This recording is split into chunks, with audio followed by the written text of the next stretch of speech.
I think you were on Philly for game 1 for the NLCS. What are you feeling for game 2 with a pitching matchup of Nola and Snell? Yeah, on the Phillies again here in game 2, I think this is actually an even better matchup for them on paper, just in terms of how you break these pitchers down. So we saw a lot of fastball usage from Zach Wheeler in game 1, his fastball velocity up from where it was in the regular season and closer to his levels last year when his expected indicators were about a third of a rung lower than they were this year.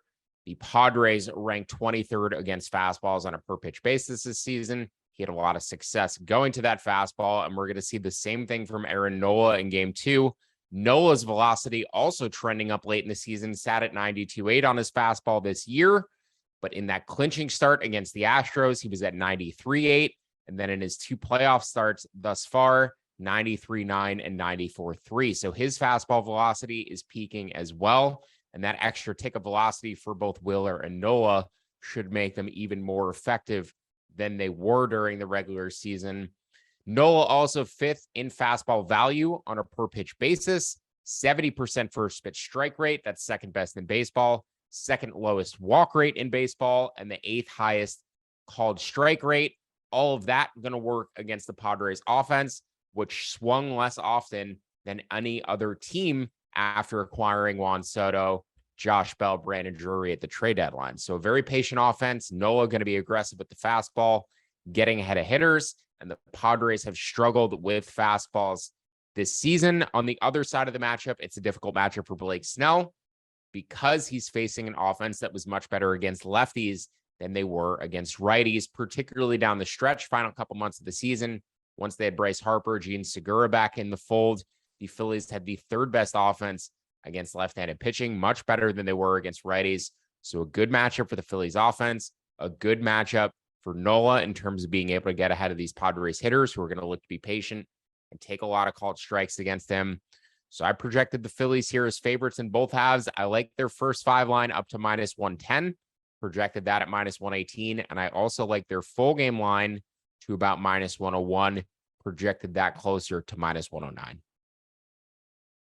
Okay, looking at the BetMGM lines right now, Phillies full game -105, first 5 at -110. So they are actually at even money with the Padres.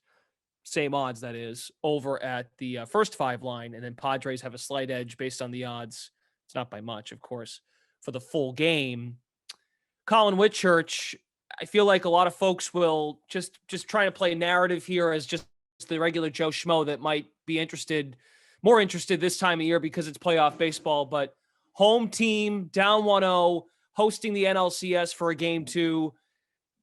I put desperate in air quotes, but looking at the Action app, the public right now, they're coming in on the Padres, 46% of the bets, but more so 63% of the money coming in on San Diego.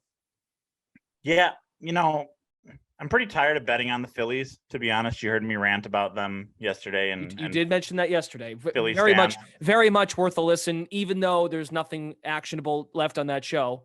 Well, maybe the Yankees and Astros a little bit today. We'll get to that. But yes, encourage you to go listen to Colin lose his mind on Anthony DiBundo about Philly sports fans. But the sports books keep compelling me to bet on the Phillies. The Phillies should be favored today. The Phillies have the better starting pitcher today. There's no reason the Phillies should be underdogs today. I'm betting them again in both halves. Cirillo touched on many of the reasons why. As good as Blake Snell has been in the second half of the season, hate this matchup for him against an offense that crushes left-handed pitching. 123 weighted runs created plus, 3rd in all of baseball after the trade deadline.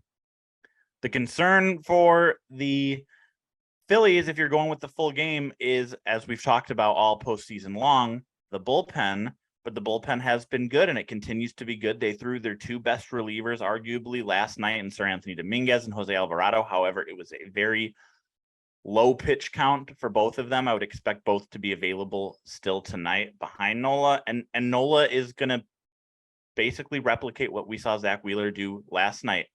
His strikeout to walk ratio is insane. The Padres do not swing. They're very patient, but Nola works inside the zone. So I don't think he's going to rack up a huge pitch count early to where we see an early hook, and I don't think they're going to hit him very much. So yeah, the line has been moving in Philly's direction since it opened.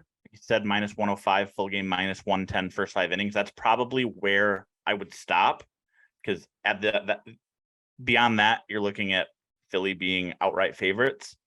But as long as you can find it in that range or better, it's Philly first 5, Philly full game.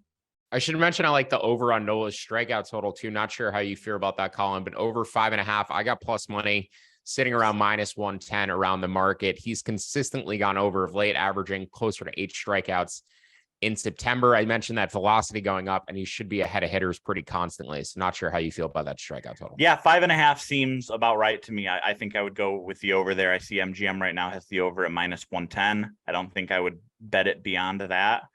But I mean, the number that actually stands out to me in this game would be the under on Blake Snell's strikeout total, because you can get under 5.5 at +115 right now. The over's juiced way to -160.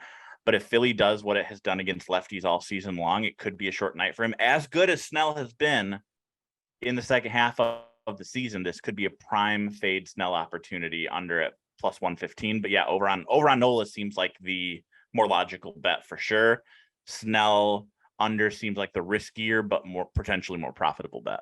I should point out Snell's velocity has ticked back down a little bit in the playoffs, was peaking towards the end of the season, was also throwing his slider a ton. His 2 playoff starts, even on his slider and curveball usage, and his velocity came back down 1 mile an hour. So definitely would not expect the Blake Snell that you saw at the very end of the season.